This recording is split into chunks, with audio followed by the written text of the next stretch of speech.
Get it. Add the foot down into the ground and then create length this way. Who would have thought that would be the hardest thing ever. Now there's weight on it. Now there's weight on it. I tell my clients, when you're with me, I'm your plate bitch.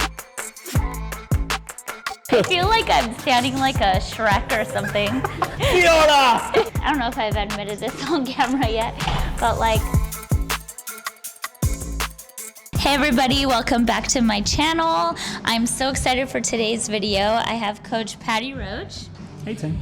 And today he's gonna put me through a leg, lower body, glute-based workout. I've been in the industry for going on 10 years, working with competitors, working predominantly at the moment with females, still getting guys up for IFBB and ICN, AMB, a couple different other federations. I compete myself, getting ready for my next show in 26. That's about it. So today he's gonna put me through a workout, but we're also gonna kind of dive into your type of coaching, training, and just anything else that kind of comes up.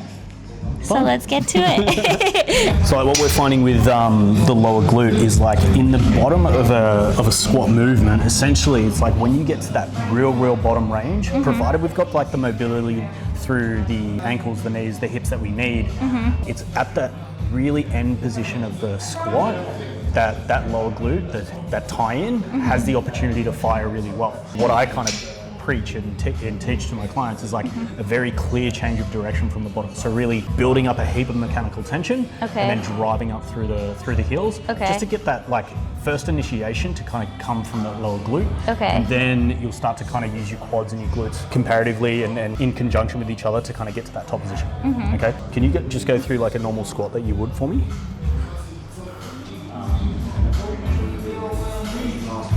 Yeah. Okay, cool. Multitasking, very good. I'll get you to just go through your squat, just elevate the heels for me. Okay. Cool, it's this range here. Yeah. We're getting a lot of knee travel, but this range right here, that's gonna get that lower glute really firing. Okay. Okay, so that's how we're gonna load up this Smith. Oh, really? Right. Okay, and then we'll kind of go lower glute, that's gonna be the main focus that you've kind of spoken to me about. And then we'll go into like RDL, kind of go through some isolation, glute med. Like you've got really good projection, all this kind of here. This here, you just kind of want to isolate that. It's very small muscle group. It's like this. So you really want to kind of target it through its muscle action, which is abduction, and then stabilization through there as well. Okay. Let's do that. So we're just going to find that sweet spot where we're kind of getting into a nice comfortable position, coming to the bottom. So just for your Q angle, it's going to make more sense for you to kind of have that slightly narrower position at the heel, turned out at the toes, right, and just drive those knees forward. Right, perfect, good. Perfect, that's what we want, good. And up, good. So real clear change of direction at the bottom. Okay, so don't pause. Yep, so we're getting a slight pause at the bottom, so we get that range, hold, and then up. Perfect. Hold, up, beautiful. Up, good. Go two more. Last one. And up, rack it up. Beautiful. Now just to make sure that we are going a little bit more glute focused. Just gonna move these back a little bit so you kind of break at the hips a little bit more. That way we're just kind of making sure this is the main joint that we're focusing on. The so having more of like a hinge? Slightly more hinge just makes it like the main joint that's working and the musculature around it, that's gonna be the glutes that we're focusing on. Okay, now there's weight on it. Now there's weight on it. So we're just gonna go for 6 reps. Okay. All right, hold, drive it up. Good, one, big brace. Good, use this. Good, get that pause for me. Hold, up, up, up, good. Up, there you go, good dab, one more. Nice, rack it up. Nice, beautiful. How'd that feel? Oh, good, yeah. Let's do it again. All right, I'm gonna push you for 10 for this one. All right. All right, big brace, use your diaphragm, find that in position, and up on the clip. Hold, good, 1. Hold, 2. 3, excellent. 4, nice. 5, slow it down. 6, good. 7, hold at the top.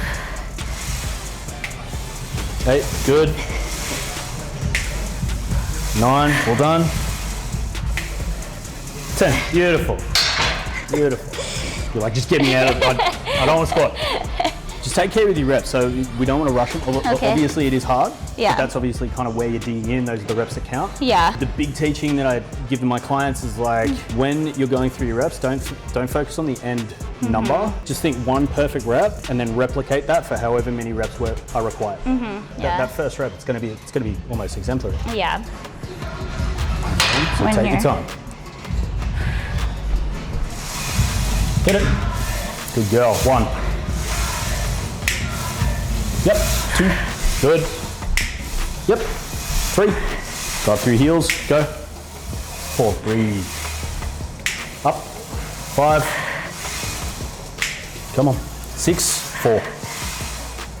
Keep depth. Keep depth. Keep depth. Earn it. Yep. You got it. Yes. Perfect. Good. Finish it off. Up, up, up, up, up, up, up, up, up. Good. So good. This is when I get humbled, when I do squats.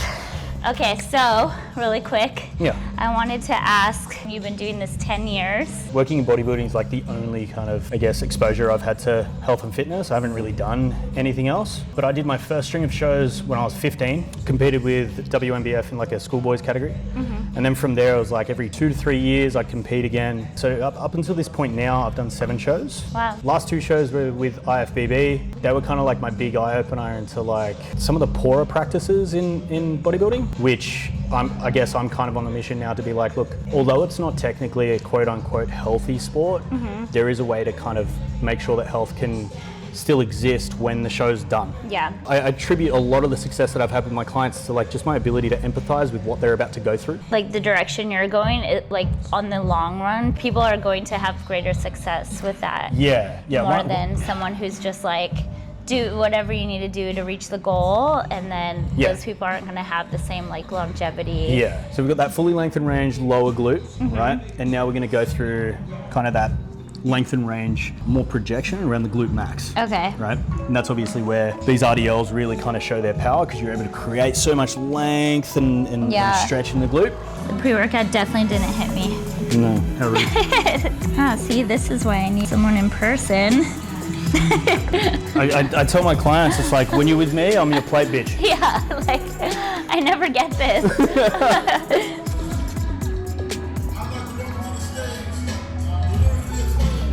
Yeah, it's very nice. Good lengthening.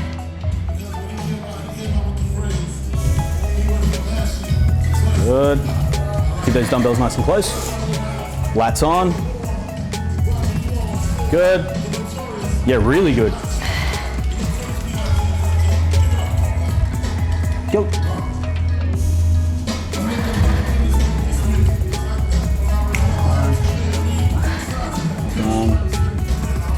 And 6. Good. 2 more. 7. Last one. And 8. Beautiful.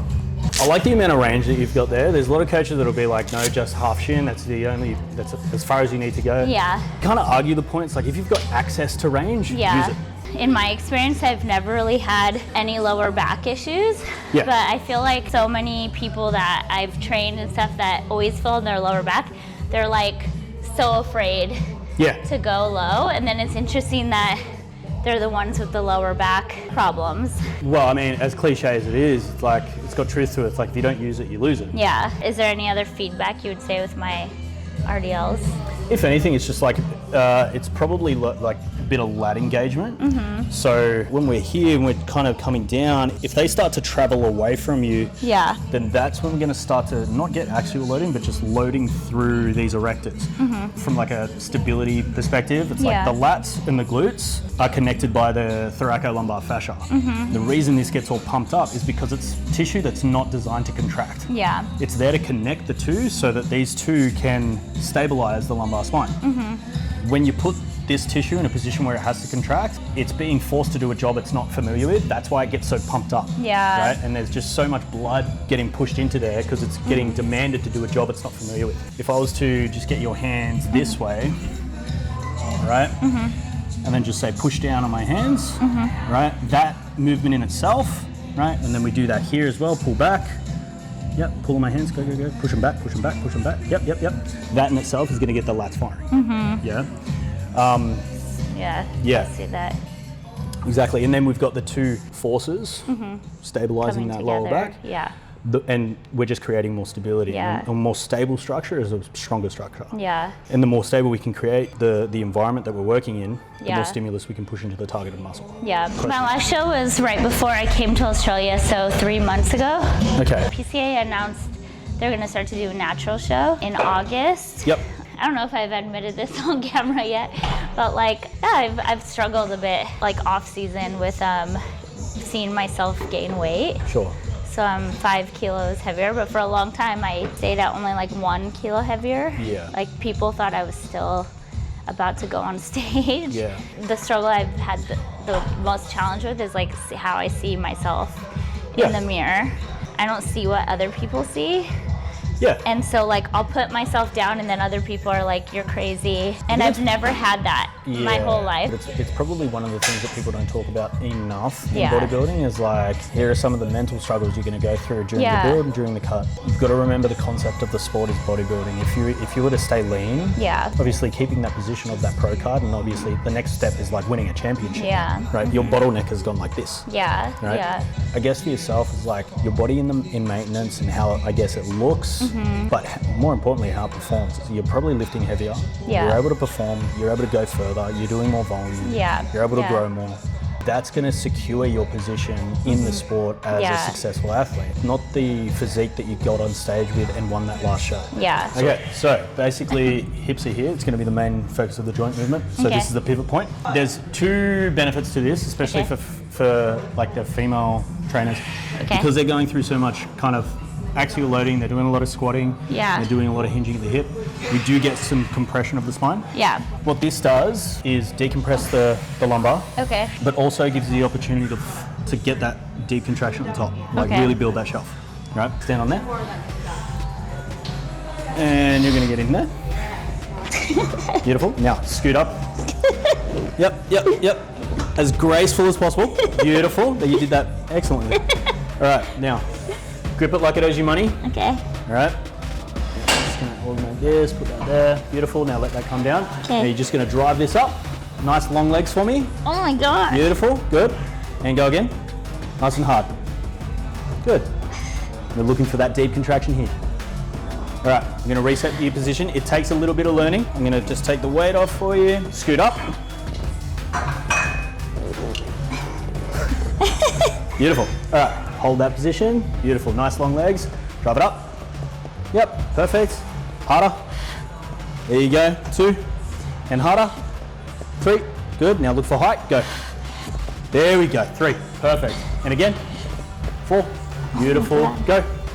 5. Go 5 more. Go. 1. Perfect. Nice and hard here. 2. Good. Go. 3. Well done. Go. 4. Last one. Outstanding. Who would have thought? Who would have thought that would be the hardest thing? The for hardest me? thing ever. What the hell? Oh yeah. So back to the question. The biggest challenge with coaching. For me, pretty confident in my ability. Yeah. My biggest challenge is sometimes the fact that I'm taking too much ownership of like the end result. Like, Yeah. for my clients, it's like I want them to take everything that they can out of the experience, especially the amateurs, right? Because of all the stuff that we just spoke about, transformative kind of journey that they go through, self-discovery, all that kind of stuff.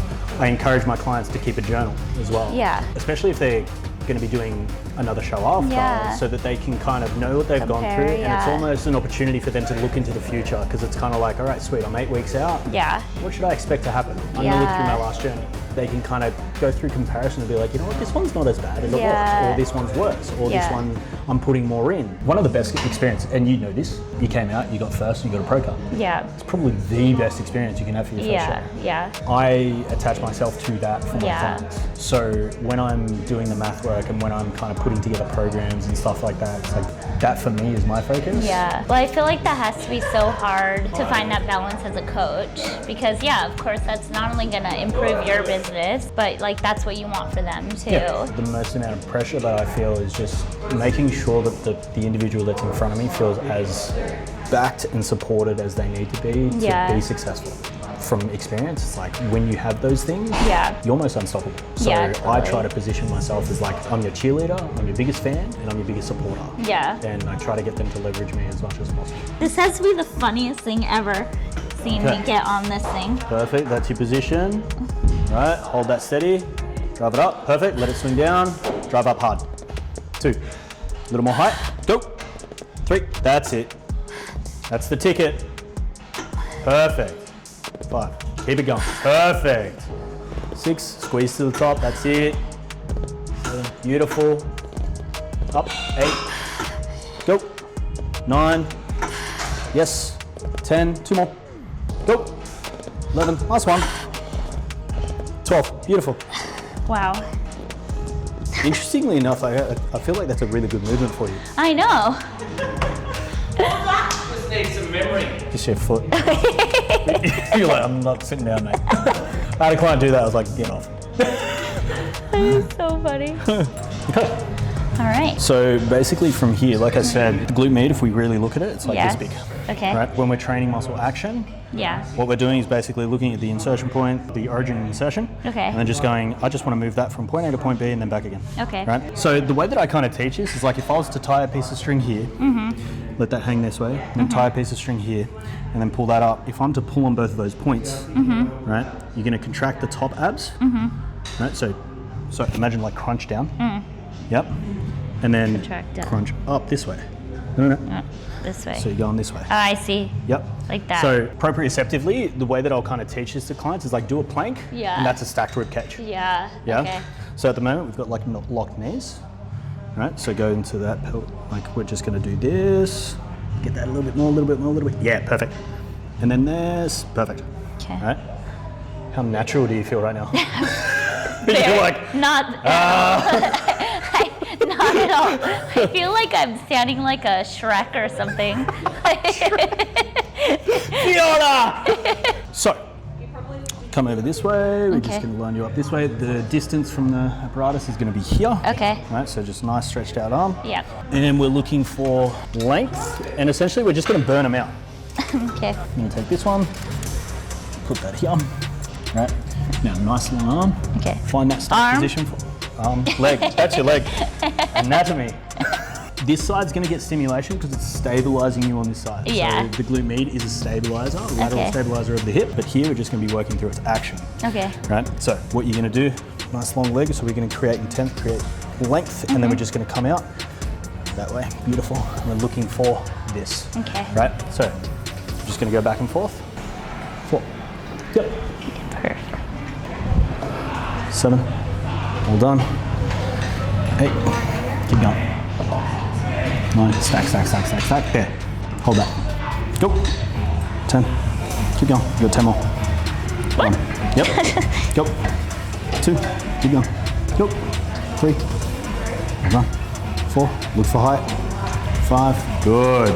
See the breakdown? Yep. It's fatigue. 3. 2. Last one. Good. Perfect. Freaking hell.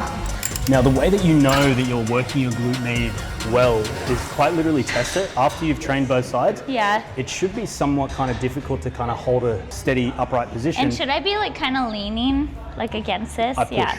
Push. Okay. Yeah. So rather than holding onto it, so I push. So that's going to dictate your distance from the machine. Okay. Right? So step out. So you want a nice long arm. Oh, I see. Okay. Yep. Perfect. 1. Nice long leg. 2. Good. 3. And stack it up. 4. You got some glutes on you, jeez. Really? 7. Yes, you do. 8. Keep it going. 9. 10. Long leg. Yep. 5. Yep. 6. Keep going. 7. This side's popping it. Yep. 8. 9. Good. Keep going. 10. Good. Go. 5. 4. 3. 2. Last one. Good job. Goodness gracious. That was really great. Let's go one more. Okay. 1, 2, good. 3, hold on. 4, The other leg straight or like slight bend? 5, straight. 6, good. 7, 8, 9, 10. Keep going. 11. Stay tall. You're trying to find a more stable position now. But Yeah. what we're trying to do is really just drive that intent. So earn it, let it hurt. Okay. Yep. Yep. 3, 2, 1. Beautiful. And see, the reason why Australia won't give you a visa is because if I lived here, I would just have the best glutes in the world, and they can't handle it. 4, 5, 6. Stack for me. Stack for me. Tilt, tilt, tilt. Okay. It's like we fix one and this one wants to go. Yeah, so we did it again. Go. There we go. There we go. Come on. That's it. That's it. That's it. Yep. Go. Come on. See, these force reps, I count. Yeah. You're still able to kind of drive intent. See, mate. Come on. 2. Last one. Yeah, good. Good thing the camera can't see my face. All right. Okay, let's see how you kind of go through this. Come a little bit closer to that edge. Oh. Yeah, just that way you get clearance of that leg. Okay, so I'm just going to rework these a little bit. So move this foot back a bit. I'm just going to drop the weight so we can kind of go through this teaching first. Thank so goodness. She's a strong girl. All right, move this foot back just a little bit. This one. Yep, perfect. So what we're going to do is we're going to drive length into the hip straight away. So we're going to come back this way. Okay. Right? So we've got that tension. Yeah. When we're in this position, we're going to allow that knee to bend. No. Oh, we're going to allow that knee to bend. Okay. So that we're focusing on that length here. Okay. As soon as we lengthen through the knee, that hamstring is going to start to grab. Yeah. Right? So we want that to kind of be like loose and kind of lazy. Okay. Right? That way we can focus on this point here. Okay. Engaging the movement, we're going to drive the foot down into the ground and then create length this way. Okay. And look for that. All right? So come back, slight bend in the knee as you hit this point. Yep, drop it up and then down. So bend it and then straighten it. Exactly. Yep, so that way we're keeping length and tension through the glute max and where we want to kind of be working, and then looking for that peak contraction in that position there. Good. Drive up for a little bit more height. Good. And just by pushing the hips back, we pre-lengthen. Yeah. Right? Yep. Good. I feel like I had never worked out in my life. 5,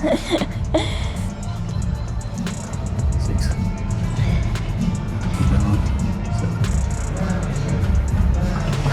8. Good. A little more height. Come on, work for it.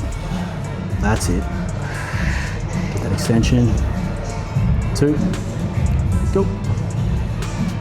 Last one. Drive it up, drive it up, drive it up. Hard, hard, hard. Done. Good. Now feel different to what you're usually doing? Yeah. Yeah? Cool. Good different? Yeah, So, definitely. Yeah, okay, awesome. You're like, nah, felt trash. Down and back. Perfect. Great. Good. Just gonna guide that height. Go. Good. Nice. Go. Good. Well done. Peak contraction. Good. Go. Nice. Okay. So you're leading with the toes. I'm going to need you to lead with the heel. Okay. Yep. Just look to get that heel to the brick wall behind you. That's it. Last one. Straighten the leg. Go. Yeah. Nice. Oh, that's good. I'm constantly feeling my quads and everything. It's been hard to kind of isolate my glutes. The big focus there would be to maximize hip flexion and extension, minimize movements that incorporate knee flexion and extension. Yeah. Because if the quads are there and they're happy to go, you know what, I'll jump in and do it. Yeah. Because the glutes and the quads, they have such a close kind of lock and key relationship. Yeah. One of my favorite movements is like any type of like reverse deficit lunge or step up variation, because we're able to kind of get into that lengthen position, augment the position of the torso, kind of get that lengthening here. There's less knee travel, so less quad. But if someone is very, very well connected to their quads in the way that the quads will just be like, I got this. Yeah. For yourself, it's like, let's be strategic, play the game of chess rather than checkers when we're putting together, you know, program design to be like, need to focus on what the hips are doing more than the knees. Yeah. All right, last one. Okay. Drive into the hip, so you can push that back there. Put this one, this hand here. Okay. Yep, that's gonna keep you nice and square. Yep, perfect. And we're gonna minimize that rotation there. Go. So bend that knee towards the front, drive down and down. All right, hold that position, I'm gonna leave you with it. Good. Success, fuck yeah. Yeah, way better. Good.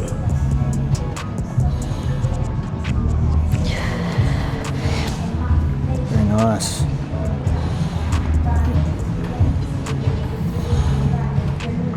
Three, two, and one more. That's a win. Do you mostly train people for competing or people in like regular life too? Regular life? Yeah.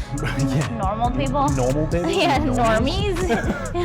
Comp prep clients are obviously like the more vocal kind of celebrated ones. I do work with like Gen Pop. Yeah. What? Gen Pop, general population. Oh, okay. Yeah. You're like, yeah. What's that? What is that? I thought you were saying Gen Pop. I'm like, is that a new? Is like Gen Z now? There's Gen Pop. Oh no, but it's general population. Yeah. I guess so. Let's call them normies. I like normies. Thank you so much. My pleasure. For that workout, for example, and how you work with your clients. How do you kind of like structure, you kind of pinpoint their weaknesses and structure around that? Yeah, so usually the first thing that I'll go through, like I'm big on outlining any imbalances or structural instabilities that might be present, because if those aren't addressed, then the wheels are going to fall off later on down the track when we're trying to get the important work done. If I'm able to kind of tick those boxes first, then we can kind of obviously go through mobility, stability, strength. Are we mobile enough to get into end ranges? Are we stable enough once we get there? If those are all good, then we can load it. And then from there, we basically just go through the physique based on federation, the category that we're looking at.